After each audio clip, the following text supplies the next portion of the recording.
প্রিয় দর্শক, আসসালামু আলাইকুম। আশা করি আপনারা সকলে ভালো আছেন, আমিও ভালো আছি। প্রিয় দর্শক, আজকে আলোচনা করব একটি গুরুত্বপূর্ণ খবর নিয়ে। বিশেষ করে পশ্চিমবঙ্গের একজন হিন্দু নেতা, তিনি কিন্তু একটি সত্যি কথা বলে দিয়েছেন অনেক দিন পর, যে কথাটা বাংলাদেশে বিভিন্ন সময় বিভিন্ন রাজনৈতিক এবং বিভিন্ন মুসলিম সম্প্রদায়ের সাধারণ ব্যক্তি বিভিন্ন সময় তাদের যে মনোভাব, সেই মনোভাবে প্রকাশ করছেন এবং কথাটা কিন্তু সত্যি।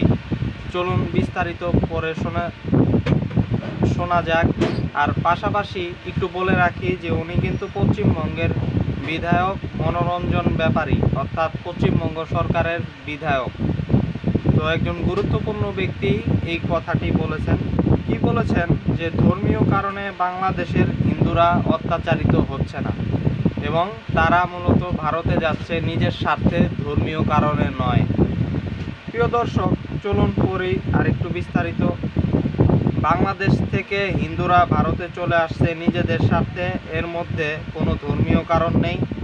বাংলাদেশের সংখ্যালঘুদের ওপর মুসলিমদের অত্যাচারের অভিযোগও মিথ্যা এবং বাংলাদেশে হিন্দুদের ওপর নিপীড়নের অভিযোগের বিষয়ে এমন দাবি করেছেন ভারতের পশ্চিমবঙ্গ রাজ্যের ক্ষমতাসীন রাজনৈতিক দল তৃণমূল কংগ্রেসের বিধায়ক মনোরঞ্জন ব্যাপারী।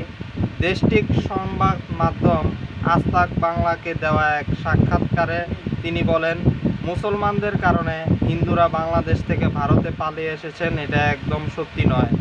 বাংলাদেশের হিন্দুরা ধর্মীয় কারণে নিপীড়নের শিকার হয়েছেন এমন দাবি প্রত্যাখ্যান করে মনোরঞ্জন ব্যাপারী বলেন, মুসলমানদের কারণে, ধর্মীয় কারণে হিন্দুদের ওপর অত্যাচার হয়েছে, তাই তারা চলে এসেছে। আপনি একজন লোককে দেখান এমন দাবি করেছে, দেখাতে পারবেন না। তারপরে বিভিন্ন কথা তিনি বলছেন। তারপরে তিনি বলছেন আরেকটি প্যারায় যে তিনি বলেন, বাংলাদেশের হিন্দু বলেই অত্যাচারিত হচ্ছে না। এই যে হাসিনা সরকারের পতন ঘটলো, হিন্দু মুসলমান উভয়ে অত্যাচারিত হয়েছে। হিন্দুরা বেশি হয়েছে কারণ তারা আওয়ামী লীগের সাথে যুক্ত। আওয়ামী লীগের লোকেরা এখানে আসছে, দেখুন না, যত দলীয় খুন খারাপি হয় তার বেশিরভাগই মুসলমান, অধিকাংশ মুসলমান। তা আমি কি বলবো, হিন্দুরা মুসলমানদের মেরে ফেলছে, দলীয় কারণে মারা হচ্ছে। ওখানে তো আওয়ামী লীগের পক্ষে হিন্দুরা ছিল, ফলে হিন্দুদের ক্ষয়ক্ষতি একটু বেশি হয়েছে। সেটা হিন্দু বলে হয়নি, আওয়ামী লীগ বলে হয়েছে। হিন্দুদের ওপরে হিন্দু বলে অত্যাচার হয়েছে বাজার গরম করার জন্য, এটা বলা হচ্ছে, আর কিছু না। তৃণমূল কংগ্রেসের বিধায়ক আরও বলেন, ওপার বাংলা অর্থাৎ বাংলাদেশ থেকে যারা এসেছে, 1 মাস আগে যারা এসেছে, 1 বছর আগে যারা আসছে, তাদের কথা বলছি না, পুলিশ ধরছে এখন।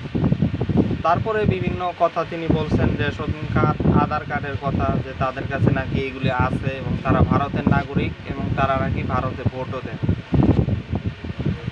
তিনি বলেন যে আরও তিনি বলতেছেন একটি গুরুত্বপূর্ণ কথা, সবচেয়ে লাস্টের প্যারায় যেটা দেখেন, আমাদের ফরিদাবাদে 2000 সালের পর থেকে 5 বছরের মধ্যে অন্তত 60টা থেকে 70টা জনবসতি গ্রাম গড়ে উঠেছে।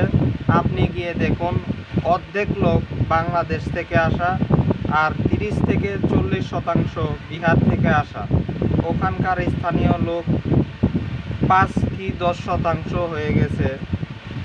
2000 সালের পর থেকে আমি একবার দেখতে গিয়েছিলাম, লোকগুলো বাংলাদেশ থেকে আসছে কেন, শুনলে আপনি অবাক হবেন।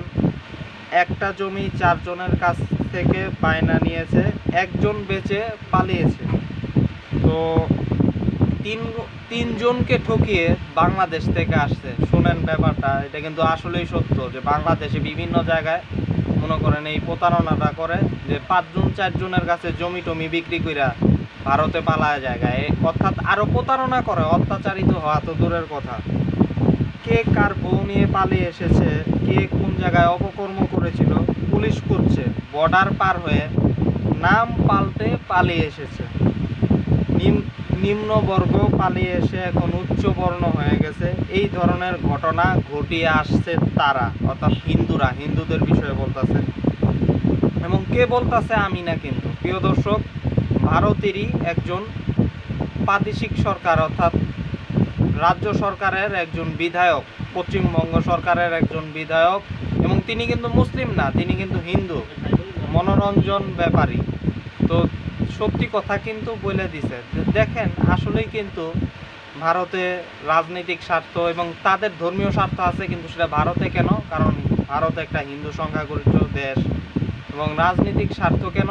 সেখানে একটি জাতীয়তাবাদের উত্থান হয়েছে এবং বিভিন্ন বিষয় এখানে আছে, যে হিন্দু জাতীয়তাবাদের একটি উত্থান এবং ধর্মীয় সেন্টিমেন্টকে কেন্দ্র করে তাদের ভারতে যাওয়া, এমনকি বাংলাদেশেও বিভিন্ন অপকর্মের কারণেও তাদের ভারতে যাওয়া। যে বাংলাদেশে দেখা গেছে যে একটা অপকর্ম করছে, জমি জমা সংক্রান্ত, যে জমি বিক্রি করছে 5 জন মুসলমানের কাছে, বিক্রি কইরা এখন লোকজন তো খুঁজতেছে, কারণ এটা নিয়ে তো একটা, আপনি যদি আপনার জমি 5 জনের কাছে বিক্রি করেন তাহলে সমস্যা তো হবে।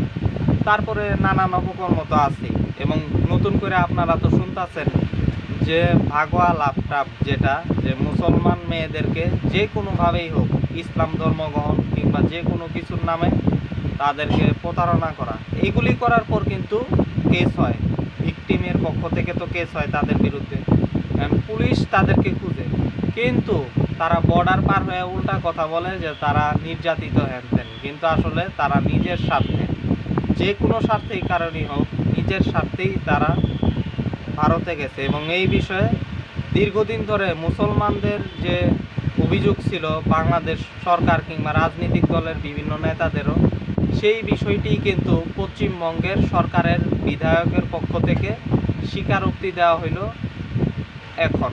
তো প্রিয় দর্শক, এ থেকে আমরা কি বুঝলাম? এবং বাংলাদেশের, অথচ বাংলাদেশের কিছু নেতা আবার বলে যে হিন্দুরা যাতে ভারতে না যায়। আর বেটা, হিন্দুরা তো নিজের স্বার্থে ভারতে যায়, আমরা যতই থাকি, কি সম্ভব কখনো? তারা নিজের স্বার্থে যায়, তারা কি, তাদেরকে কি মুসলমানরা অত্যাচারিত করে না। সুতরাং এই সমস্ত বেকুব লোকরা আসলে কবে বুঝবে এটা জানি না, কারণ এই বেকুবদের থেকে ভারতের একজন হিন্দু যে খুব ভালো বুঝছে, এটাই আসলে একটা ভালো বিষয়, কারণ অন্তত স্বীকারোক্তি দিয়েছে। আসলে তিনি একজন জ্ঞানী মানুষ, এই চিন্তা ভাবনা করে, কারণ ভারতের সব হিন্দু তো আর খারাপ না। এই জন্যই বাস্তবিক অর্থে তিনি এই বিষয়গুলি জানেন, একজন বিধায়ক সরকারের। তো এই জন্যই তিনি এই স্বীকারোক্তিগুলি দিয়েছেন, যা সত্য, মাঠ পর্যায়ে ওইগুলি সত্য, যে তাদের বিরুদ্ধে অনেকের মামলা আছে, অনেকেই বিভিন্ন আকাম কুকাম করে ভারতে পালিয়ে যায়। এবং আওয়ামী লীগের সাথে জড়িত বিধায়ী ইদানিং সাম্প্রতিককালে কিছু হিন্দু সেখানে গেছে এবং তারা একই টার্ম কার্ড খেলার চেষ্টা করছে, কিন্তু সেই টার্ম কার্ড শেষ পর্যন্ত ব্যর্থ হয়ে গেছে, আপনারা জানেন। তো আশা করি আপনারা বুঝতে পারছেন, এবং এই বিষয়টা নিয়ে সবার কথা বলা উচিত, শুধু আমার না, কারণ একটা ন্যারেটিভ দাঁড়ায় গেছে যে সংখ্যালঘু নির্যাতন, এই মিথটাকে ভাঙতে হবে। সত্য যে বিষয়টা সেটাকে তুলে ধরাই আমাদের সকলের দায়িত্ব, সেই দায়িত্ব অবশ্যই মুসলিম হিসেবে পালন করা উচিত বলে আমি মনে করি। তো আজকে এই পর্যন্তই, আরেকদিন দেখা হবে। আল্লাহ হাফেজ।